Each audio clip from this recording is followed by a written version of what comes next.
मेरा नाम सलाउद्दीन वज़ीर है। मैं पाकिस्तान कस्टम में इंस्पेक्टर प्रिवेंटिव सर्विस की पोस्ट पे काम करता हूँ। मुझे एक इन्फॉर्मेशन मिली, उस इन्फॉर्मेशन के बिहाफ पे ये हमने एक कंटेनर रोका।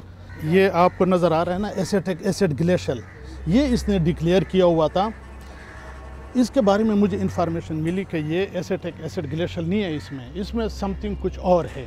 हमने कंटेनर खोला, कंटेनर की एग्जामिनेशन की, फिर हमारे साथ एक इंस्ट्रूमेंट्स हैं जो UNODC वालों ने हमें प्रोवाइड किए हुए, उससे हमने जब टेस्ट किया इसका, तो इसमें यही आइटम एसेटिक एनहाइड्राइड ही आ गया।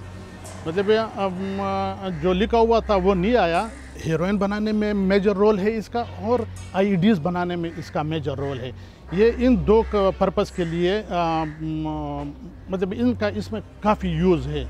आलमोस्ट ये 22 टन है, यानी 21 टन 700 kg है ये। इससे पहले दुनिया में कहीं पे भी नहीं पकड़ा गया। हमने पिछले 5 साल का जो डेटा निकाला तो उसमें मैक्सिमम 15,000 kg का है।